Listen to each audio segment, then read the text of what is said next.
That's why we're live, folks. Almost muted myself out of my own show. What's going on, everybody? It's Matt. Welcome back to Wrestling with Whiskey Weekly. I am your host, Matt Raywalt, the drama king in many other parts of my life, but here with you, I'm simply Matt having a brew. But I want to thank you guys for coming out and joining me, whether, again, you're watching us live with us here tonight or you're watching this later on demand. I hope you are all doing well. Lord knows that those of us today could probably use a drink. So if you're out there just looking to not think about what's going on for a second, as if we all haven't been thinking about that for the past 6 months, now more than ever, we can unwind for just a little bit. Thank you guys so much for coming out today. Appreciate you. Sardog and Jace are already in the chat. Thanks you guys for hanging out, for showing on up. But before we get started into our tastings, we got 2 big tastings tonight. A little revamp of the show, so to speak, and have different sections of it, because when you wrestle with whiskey, you got to put on a good show. And a good show starts with an opening contest pour. And then you got to have a main event pour to send him home happy. So each week we're gonna have an opening contest, a main event. Maybe that main event is an interview. Maybe it's a new tasting or a brand new bottle or something special, right? But before that, little update on the Wrestling with Whiskey Single Barrel Club, ladies and gentlemen. You saw us tasting it right here on this show. That 1-8 Distilling 10-year cask strength wheated bourbon finished in Calvados barrels. Oh my God. Hot diggity damn is kind of what we're calling it. That is going live. That is getting picked up right now. It should be here at our store partner here in Illinois very, very soon. And then from there, available to all 30 states within the Wrestling with Whiskey Single Barrel Club distribution network. So please check that out. Patreon.com/Wrestling with Whiskey. Once I get this setup even further completed, I'll be able to have nice little widgets or buttons or at least a chat link I can put in there for you. But for now, Patreon.com/Wrestling with Whiskey. Check it all out. In other news, we do have the Bardstown Bourbon Company World's Top Whiskey Taster event coming up a week from Saturday. Guys, I got to get my studying on. We've had the itinerary. It's going to be a super fun weekend. It sounds like we're going to do some vintage tasting the night before, part of a kind of like a meet and greet. And then it's a pretty intense competition. There's sensory tasting, there's blind tasting, there's blending, and there's food pairing. So there's a lot going on in this competition, and I can't blame them. There's a lot on the line. 20 grand. You get to blend a barrel with Steve Nally. It's gonna be pretty fun. In the world of bourbon and whiskey, I mean, you guys have seen the stuff we've done. We've done some expensive whiskeys lately. I don't know how we've kept coming into these things, but man, we also might get the chance for an Irish whiskey tasting and an interview coming up. I just got hit up by Glendalough Distillery in Ireland, and they were offering one-on-ones with some of their brand representatives or distillers. But I told them, like, hey, I've got a live show. Do you want to bring one of your brand representatives on my show? And I can interview them and we could talk all about Irish whiskey and things like that. Bardstown is fun, Evan. Absolutely. It's a great company. I love going down there whenever I can. It's going to be a blast. Also, by the way, for those that don't know, I went to Rabbit Hole Distilling, which is currently closed to the public. I got to talk with Adam over there, who gave us a little bit of a private behind-the-scenes tour, which was very cool, to show us some of the things they got coming up. A little piece of news coming out of Rabbit Hole, and again, kind of applies to the Wrestling with Whiskey Bourbon Club, Single Barrel Club. Rabbit Hole will be starting a very limited, very allocated single barrel program next year. They're aiming to start it next year. So, I don't know. I did a little bit of schmoozing. I did a little bit of va-va-voom and everything. So hopefully Wrestling with Whiskey can be one of the first to get single barrel picks from Rabbit Hole. But we had a fun talk, a fun tour. I'm putting that footage together now. It'll be the first non-live video I've put on the YouTube page in a while. So look forward to that. I'll announce that on socials. But ladies and gentlemen, I know you didn't come here to just hear me blabber. I mean, you did, but you came here to have a drink. So let's go ahead and let's have a drink. Let us get to our opening contest. So ladies and gentlemen, there you see it in our little extra camcorder over here. We have Wheel Horse Bourbon. So Wheel Horse Bourbon has come to us. Wheel Horse Rye has been a thing, but they've now followed it up with a bourbon. So this comes to us from Latitude Beverage. I've got the press release here in front of me. Latitude Beverage Company, who was working with Owensboro Distilling Company. Now, if Owensboro Distilling Company is ringing a little bit of, a couple bells in your head, it's because Owensboro Distilling was the former O.Z. Tyler. Dun, dun, dun. So if you know anything about O.Z. Tyler, they kind of made themselves famous or maybe infamous TerraPure process to make their whiskeys. Now, TerraPure is, without getting too fancy, is more or less where they do the rapid aging using wood particles and things in a big tank. They whip it together, claiming it ages it, a couple years in a few hours kind of thing. It's a scientific thing. People are trying. I have tried a few things that have used rapid aging, including Cleveland whiskey and things of that nature. And while it's interesting, and I'm all for innovation, you should be trying new things. But so far, nothing can replace time in a barrel. That said, this does not say anything about TerraPure process. Not on the bottle, not on the press release. This, I believe, Owensboro Distilling Company is kind of shifting their technique. They're shifting their path. They know people weren't really into the TerraPure thing, so I think they're moving to more standard distillation. So this, according to their press release, was aged between, you could take a little look at it there. Whoop, I pulled it away from you. Boom. Wheel Horse Bourbon. Sour mash. Now notice it doesn't say straight bourbon. They are telling us it was aged between 2 and 4 years, but this is not legally straight bourbon. For whatever reason, they're not labeling it as such, which I do find very interesting. This is crafted between 2 and 4 years at Owensboro. Oh my God, I'm tongue-tied tonight. At Owensboro Distilling, which is the westernmost distillery along the Kentucky Bourbon Trail. Third generation distiller, master distiller Jacob Call, and seventh generation Kentuckian Wheelhorse Bourbon. But see, here it says straight bourbon, made from mash bill of 70% corn, 21 rye, and 9% malted barley. But I do find it interesting that they didn't put it on the label, because straight bourbon is such a staple of whiskey and of bourbon, and why wouldn't you put it on your label? Everybody likes a straight bourbon, a straight whiskey. Maybe it means less in this day and age because most things can probably legally be considered straight as long as they are more than 2 years. But we'll see.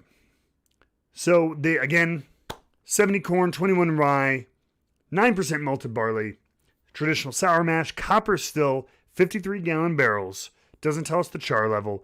Non-chill filtered, of course, and is 101 proof. But the nice thing I will say about this is for being a kind of a craft distillery still, it is only on the shelves for, I believe, the MSRP, $27.99. So this is not, they're not coming in trying to make 60, 70, 80 bucks off of a 2 to 4 year whiskey. They're going in there, they're going after everyone. So it does say on the back of the bottle here, it says produced or distilled in Kentucky. So, and again, this claims it was aged between 2 and 4 years at Owensboro Distilling. So I'm thinking they made this. But as this is just the opening contest, let's go ahead and pour a little bit here. Now this, normally I like to have something at least once or twice before doing it on the air, just to get an idea, but this is an absolute fresh pour today. So cheers.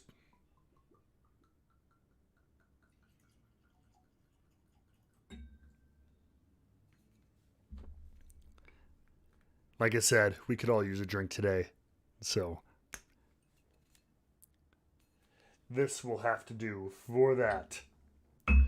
Dresden, what's going on, man? Welcome into the YouTube whiskey stream for the first time. So there we go. Again, I'm not going to concentrate too much on color. Color is nice. It's whiskey. It's in there more than a year. It has a pretty nice color to it sometimes. So this is kind of a higher rye. Not high rye. We're not in the 30s, but this is, it's higher than a lot of traditional Kentucky, which go over 75% corn and usually under 20% rye.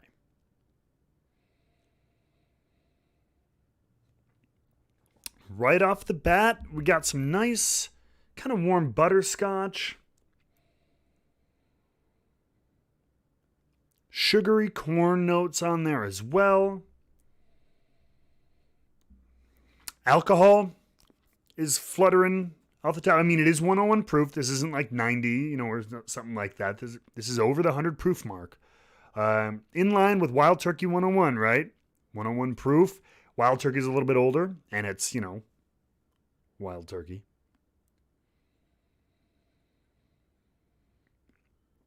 Nice, warm, kind of round vanilla notes. Yeah, almost like butterscotch and cornbread are kind of rich on the palate. A lot of very nice sweet whiskey bourbon notes. Nothing overly layered. It's nice if kind of one level. Those nice, warm, sweet farm notes. Those bread, corn, caramel.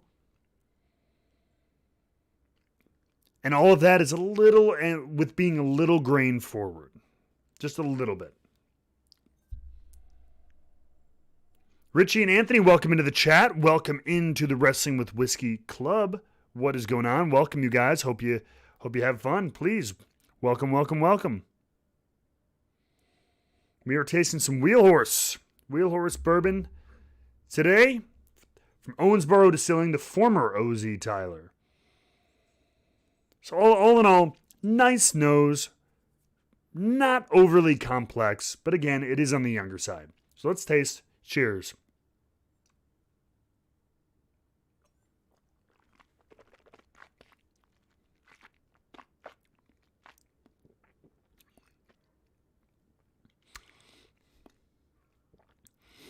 Nice rye spice on this one.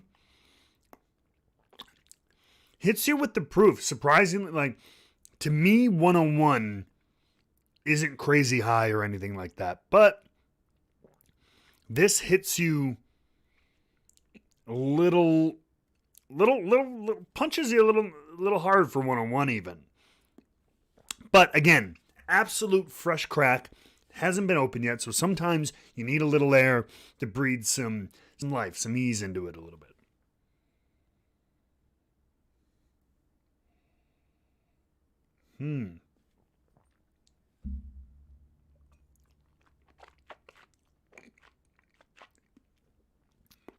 Once again, grain forward.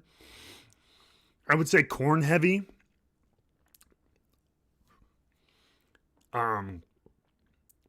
Little grainy. You know what I mean? Cereal. But they're sweet grains. You know what I mean?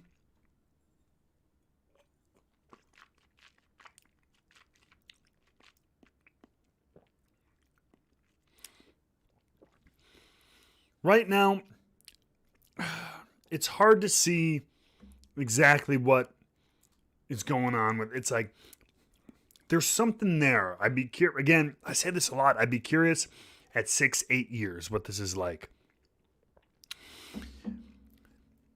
Wheelhorse, yes, it is in limited distribution. I have the list of states right here. Wheelhorse is available in California, Colorado, Connecticut, Delaware, Illinois, Kentucky, Maryland, Massachusetts, Minnesota, Missouri, New Jersey, New York, Rhode Island, and Tennessee. So those should be available in the market now. They sold out of their first batch, so the next batch should be available now. And both the bourbon and rye are available in those states. So, Evan, that's what we were talking about before. According to everything in this press release, it seems like this was aged. It doesn't say, the weird thing is, it doesn't quite say it was matured on site in American oak barrels for a minimum of 2 years. So we know, they're not, it's not, this doesn't seem to be involving the TerraPure. This is the former OZ Tyler who did make a name for themselves trying to rapid age bourbon. But whether this is a mix of some source material or their own distillate, they're trying to get away from that, it would appear. I think they know they stepped in it a little bit with the TerraPure stuff. So this does not taste anything like that for sure. So I would imagine none of that type of juice has touched this. This just has it does. It tastes just like it said, kind of 2 to 4 year blend. Yeah. It's nice, sweet, corn forward.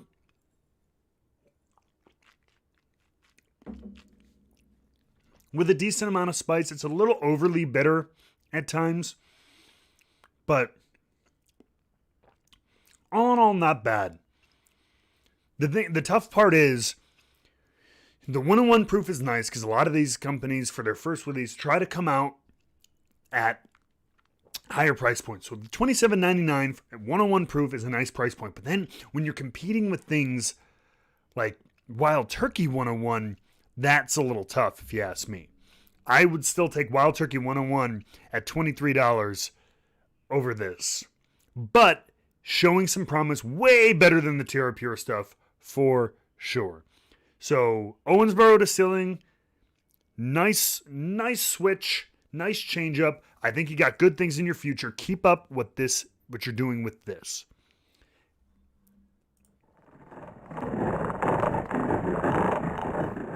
Just going to switch over while I get the main event ready, folks. Monica, thank you so much for stopping by. I appreciate you coming on in here.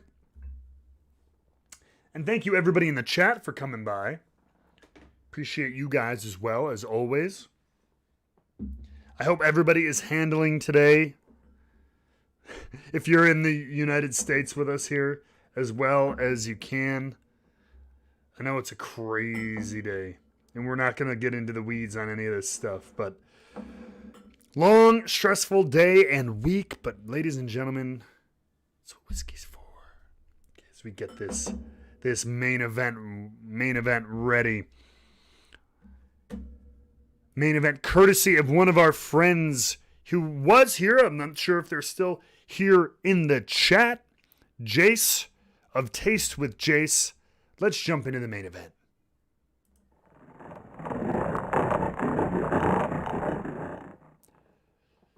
So here I have a flight in front of me. I'm going to move this coaster. We don't need that. I have this flight in front of me. We've talked about it a lot on this show, but we had yet to actually act upon it. And this is a flight of Japanese whiskeys. I've been trading whiskey samples back and forth a few times with my friend Jason. He runs the at Taste with Jace, Jaise. There he is, or not E. Sorry, right there. Taste with Jace. He's right in the chat right now. Check him out on Instagram. Talks a lot about food. Writes about whiskey and food and culinary things and life itself. But good dude, loves to share the whiskey with me, and especially he's helped me with some things like Scotch and Japanese. So I'm going to go through and tell you what we have in front of us, and then we'll go through and taste them. So I will go through kind of what I think. Jason gave me all the numbers, but I kind of renumbered them in what I think is a good order. So starting with number 1, all the way in the end, we have the, I don't know if I'm pronouncing this right, the Awai Tradition Mars Whiskey. Number 2 here is Suntory Toki. You've probably seen that a lot around. Number 3 is the Hibiki Japanese Harmony. Number 4 is the Yamazaki 12 year. Many of you, if you're familiar with Scotch or Japanese whiskey, you know what that is. And number 5 is the Hakushu single malt. So obviously, if you've noticed, there is a pattern. And when it comes to Japanese whiskey, there's pretty much one distillery that comes to mind. There are more than one, but the one that just pops out right away is Suntory. Now, we do have Awai, and there is things like Nika and other things like that. And even from the region, there's things like Kavalan from Taiwan and many other Asian whiskeys. But when it comes to Japanese whiskeys, Suntory just leaps to the top. So I have had these here and there. I can't remember the last time I really thought about it. So I'm very curious to try these all in a row and see how they go against each other. I had them before, kind of just checking them out, and just seeing. And so now to taste them against each other, we'll try it. EY, okay. So EY, and that's what we'll start with. We're going to start with the EY tradition. So Jason tells us, and by the way, Jason Whiskey Wise, welcome into the chat. Philip as well, Jace as well. Not our Jace, but Jace. Welcome into the chat, guys. Appreciate everybody being here. We're going to get to the Hakushu Jace as well. Absolutely. Hakushu will be our main event. So stay tuned. But we are going to start with the EY tradition. This seems like it's one of the more readily available ones on the market. According to Jason's notes, it's a 40% ABV. Yep, so I've seen on shelves here at Binny's. Most major liquor stores will carry this. About $50-$60. This one is a pretty standard pour. It's nothing special. Not saying it's not special, but you know what I mean. Like, it's a kind of entry level. Jason tells us it is what it is. It's smooth and sweet with hints of fruit and caramel. Unique color comes from sherry cask aging process. Another pour I enjoy with sushi. Jason loves to pair things in his notes, being a big food guy. So let's try the EY tradition.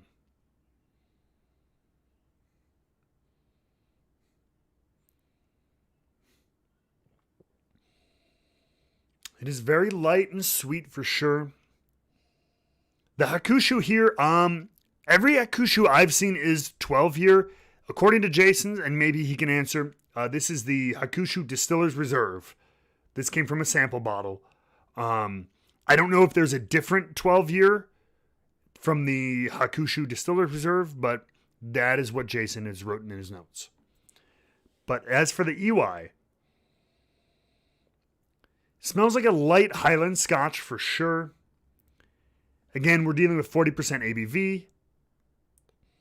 So 80 proof. I do have pictures here too, so I can take a look at the Hakushu. It doesn't say 12-year on the bottle. Yes, it is a non-age stated, this one. So this one is not the Hakushu 12. So it is a different release.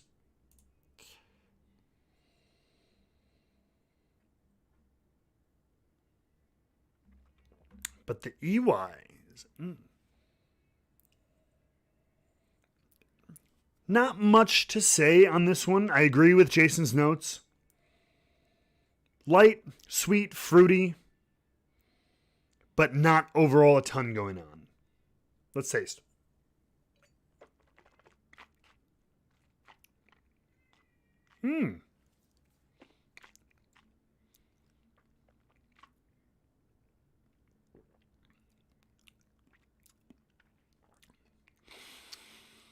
The palate is much less sweet on the Iwai than the nose. There's actually a very earthiness to it almost.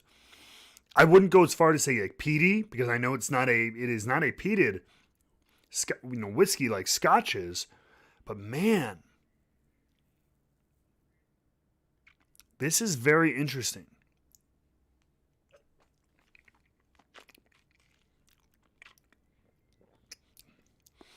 There's light sweet fruit notes in there, but a little bit of this kind of bitter smoke and pepper. Not much of a finish to say, but it kind of hits that one note. You know what I mean? It hits that kind of like, oh, it's this kind of earthy, smoky note. And then kind of just disappears, and that's it. Jace saying this is great with sushi. I get if you get a really hot, especially wasabi driven sushi, I could see this being very kind of mellowing of the palate. You know, if you got extra hot or extra like spicy or sweet or something on there, this is kind of, it's got that light sweetness, but there's like that bitter wood in there almost, and it would kind of counterbalance the very strong sushi flavors.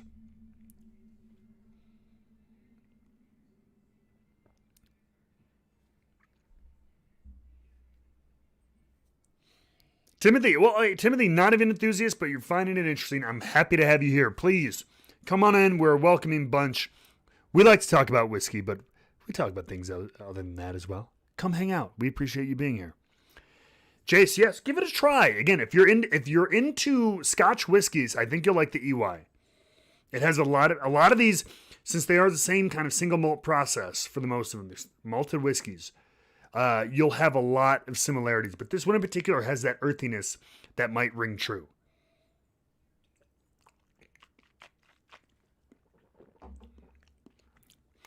Sweet meat smoky for the Iwai, for sure. So let's move on to number 2, which is the Suntory. Now we're back. We're moving into Suntory territory. It is the Suntory Toki, which now Toki I see everywhere. Chances are, if you're at the airport bar, when airport bars are open again. But if you're at the airport bar with a whiskey, a Japanese whiskey there, the chances are the option is going to be Toki. It's the very much entry-level, affordable Japanese whiskey you can see at most liquor stores. Again, I know it's at Binny's here every time I go in. About $35, super easy to find. We're moving up a little bit. It's 43% ABV, so we're talking about 86 proof. And according to Jason's notes, absolute bang for your buck with honey, herbs, and fruit. Reminds me of mid-range Johnny Walkers.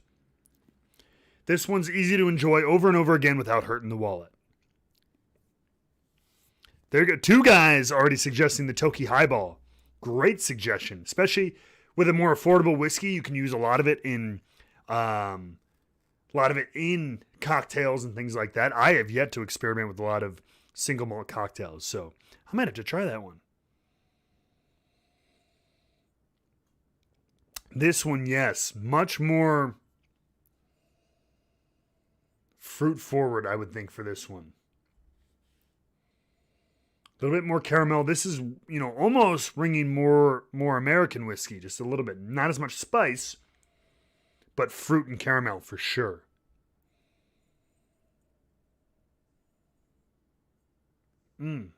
As you can see, though, this one, I don't talk about color a lot because with bourbon, it's all very similar. But this one is very light by comparison. I'd be curious to know what barrels these were aged in. Jason, have I tried? No, again, this is one of my most, all-inclusive Japanese tastings I've ever done. I've only had a couple of individual things here and there. You know me, I'm mostly bourbon and rye, baby, all day long. But I want to get more into it. I've seen the cheetah around as well, though. Is it worthwhile? You let me know.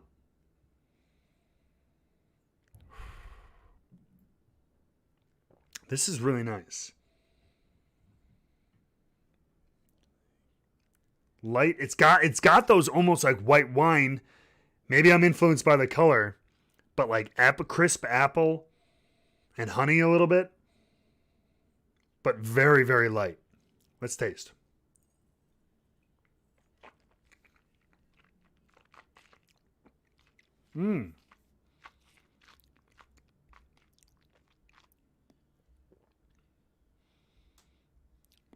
Ooh. That's really nice.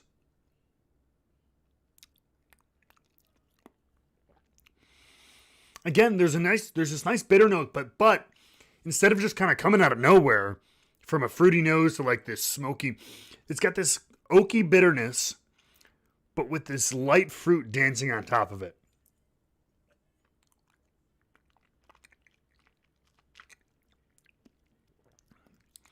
Apple, green apples and champagne grapes. With this a little bit of bitter oak. And normally for bourbon, I like sweet oak.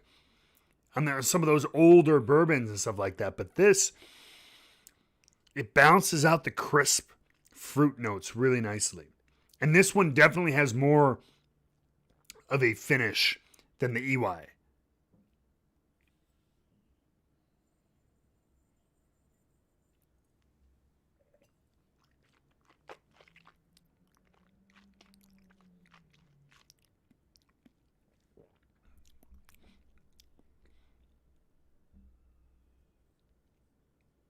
Okay. A grain Japanese, and that's what cheetah is. Okay, I would love to try that. I'll look out for either at a restaurant again when those open again, or maybe a sample from a friend. Yeah, I'm liking this, which is funny because it's about half the price of the EY. I'm liking this a lot better. You see why Suntory has the reputation that they have. I mean, if this is basically their intro whiskey, it's a good place to start. That's nice. But it is very light. Not overly layered, but enjoyable. And yeah, that would make a fantastic highball, I feel like. You guys are spot on. So moving into the little bit higher end Suntories, we're moving over to Hibiki. Now this I've seen, despite it being a higher end whiskey, I'm about to sneeze, I know it. Whew. Live. Whew. Despite Hibiki Japanese Harmony being a higher end whiskey, I will tell you, I see this all over Target here in Chicago. And again, I know we are a bigger market, but this is at the grocery store. This is at Target. This is all at every liquor store. You know what I mean? They've made a lot of this, or whatever. Whenever they produce the batches, there are a lot. Jason, thank you very much. Woo! Seasons are changing, baby. So, as we go here, a little more color on this one. So, Hibiki, yes, much like the Hakushu and the Yamazaki, I mean, there are age-stated Hibikis. I don't know all of them, but I do. They have different age-shaded models as well. But this one is a blend. And again, you see it all over. This is the most approachable, and I think it is the most affordable. But even here, we're talking about $75, $80, depending on where you buy it. Wow.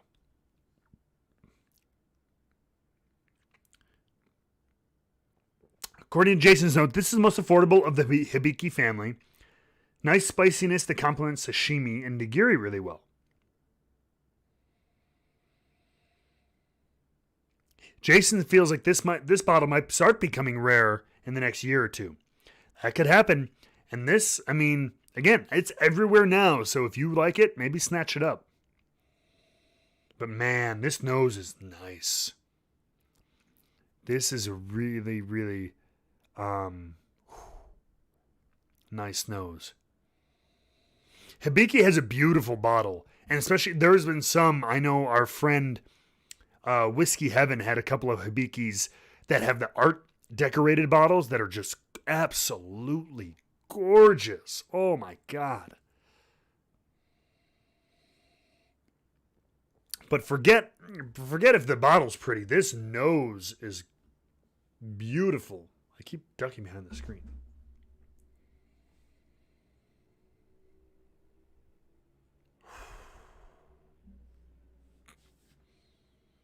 Wow, that's fantastic. All right, let's see if the palate matches the nose, shall we?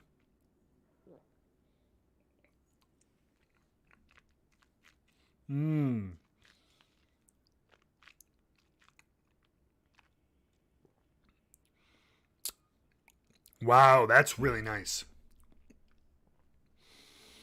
Ooh.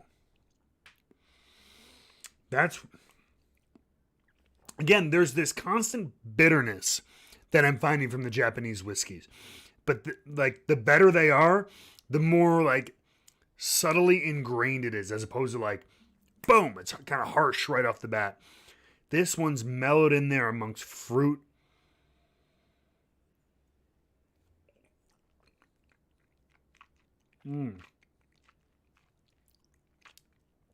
This brings some more deep fruits, some grape, some plum, in addition to that apple and light grape and everything, like white grapes and the dark grapes, the red grapes as well. This is the only Hibiki I've ever had. I know a couple of you have asked in the chat. This is the only Hibiki I've ever had, but hot damn, I want more.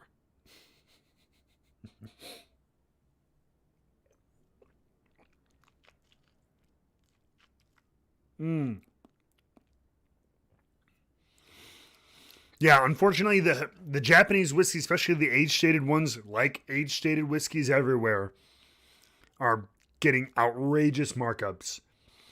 Because the whiskey market in general, it's not just bourbon, not just scotch. The whiskey market in general is hot right now. Great for the whiskey business. A little rough for us sometimes. But this is really nice.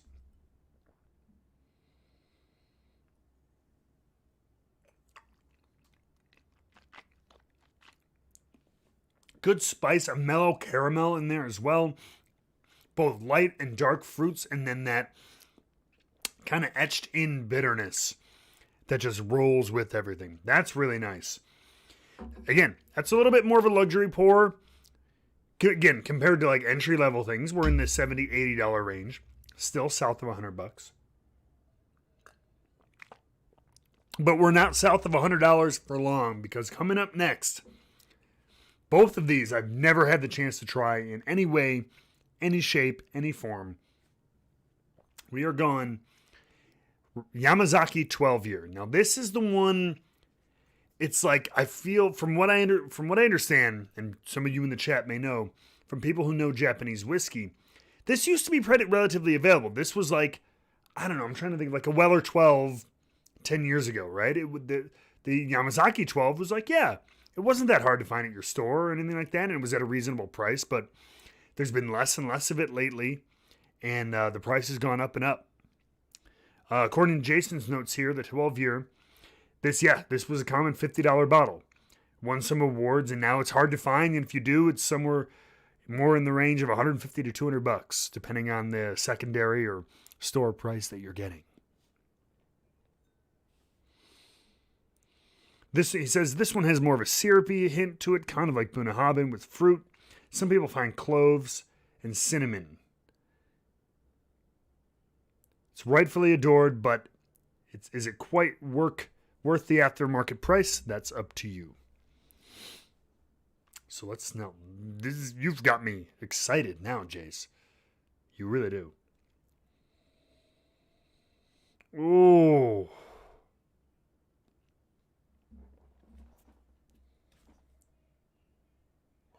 Holy shnikey. Yeah.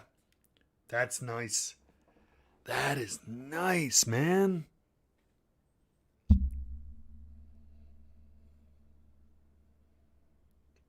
That is like the definition of honey, fruit. Again, both deep, rich, dark fruit and light, crisp fruit.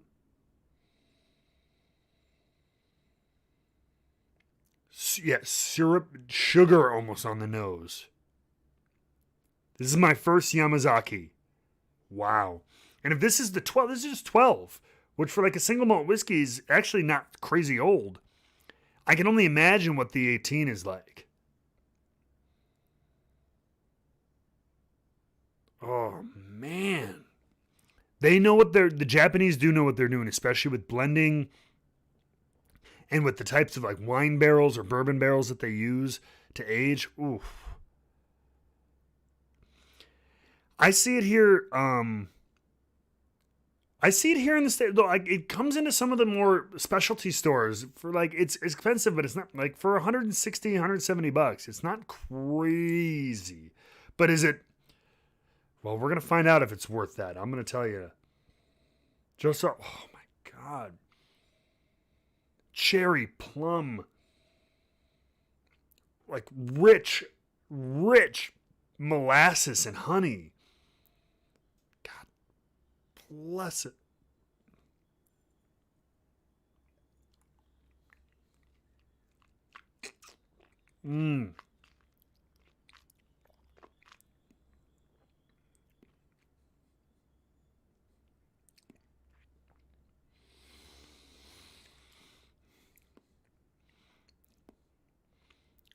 Like bitter champagne in the best way.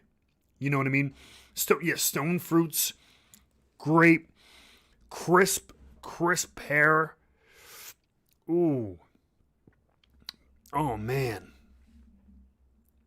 But again, that constant like Japanese bitterness.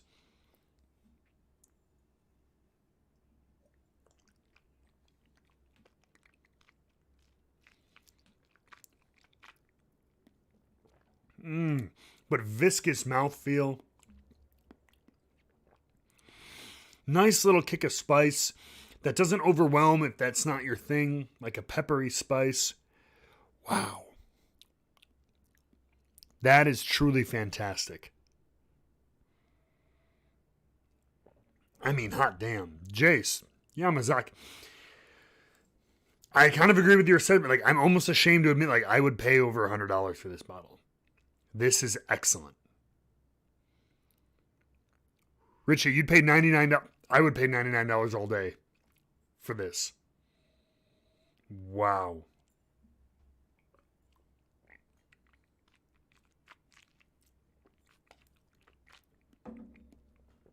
Man, I should have ended with that. Holy hot damn, you know what I mean?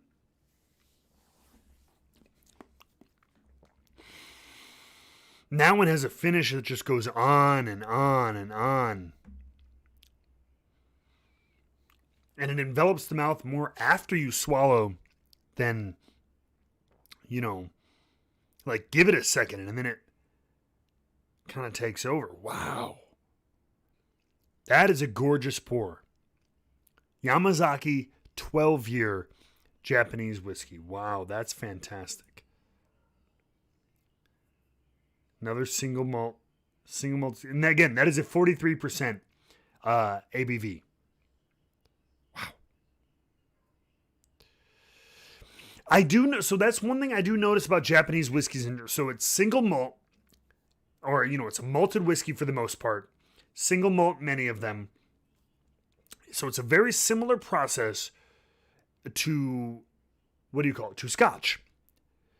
Minus, peated Scotches and things like that. But they hint more sweet than Scotch does, for sure. Jason, you found that bottle for 39 pounds? Oh my God. I hope you got like 10 of them. It does drink stronger than 43%. I will say that. It has, yeah. I feel that feels like it's closer into the 90s, closer to 100 proof. If you didn't know, if you tasted it blind.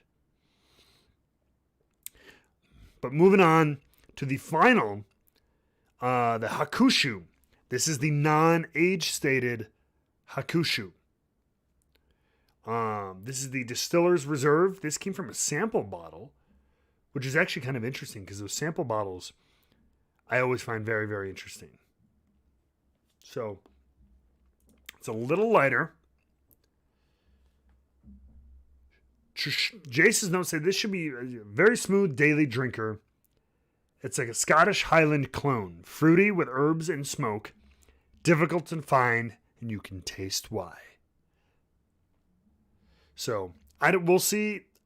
As I describe this, you guys tell me if it's similar at all to the Hakushu 12. And let me know what you think. Off the notes, extremely light. This does not pack the punch of fruit, syrup, and sugar of the Yamazaki. Light, much more like white wine kind of notes. Light grape. Almost airy on the nose too. No smoke or anything. Again, the color's pretty light too.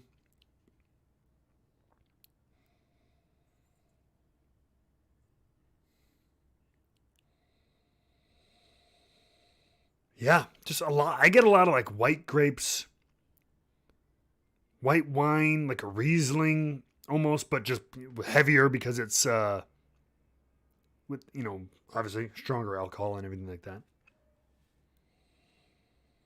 Yeah, this is definitely, if the Hakushu 12 is similar to a peated kind of Scotch, this is nothing like that.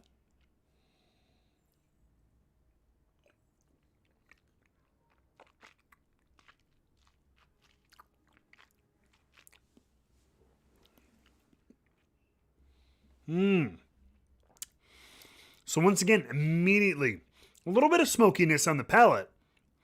Some bitterness. Some earthy chew to it.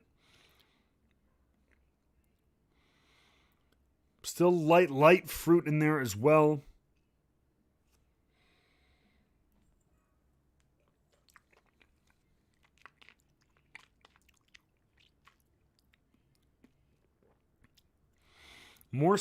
So this one actually reminds me a little bit of the Toki.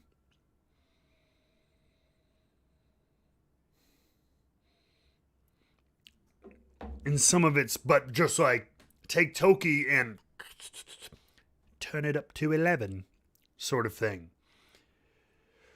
More of that bitterness, more of that smoke, more of a finish to it, a little bit more of a body to it. So this is like Toki turned up Toki, if you will. And Jason, I agree. This is more grassy, light, like if the Hakushu 12 is supposedly kind of real smoky and peaty, this is earthy and a little bit like lighter grain grass kind of thing.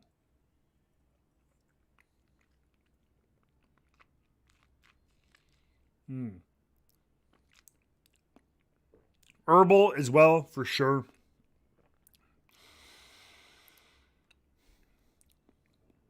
Yeah, this is very Scotch-like.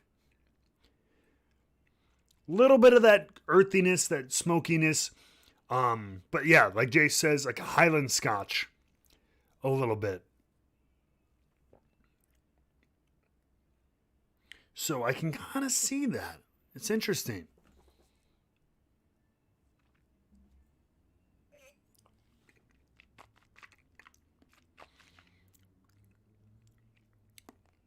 Based on this, I would be very curious to try the Hakushu 12 against that.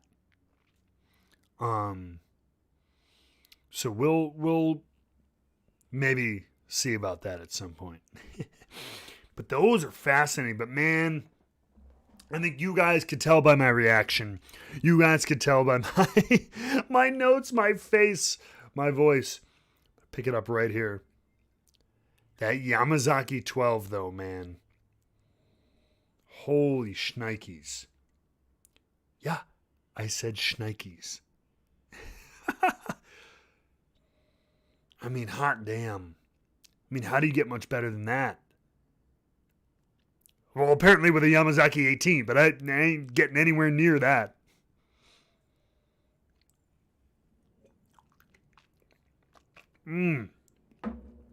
That's really, really nice.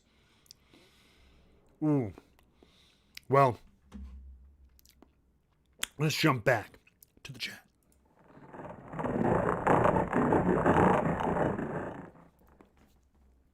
Man, that was really, really fun to get that kind of a walk through some of the Japanese offerings. I mean, Jace, still in the chat, buddy. Thank you so much. Guys, make sure you follow Taste with Jace. Excuse me. Just like it's written on his screen name in the chat there. Follow him on Instagram. He writes about spirits. He writes about like food primarily, but man, yeah.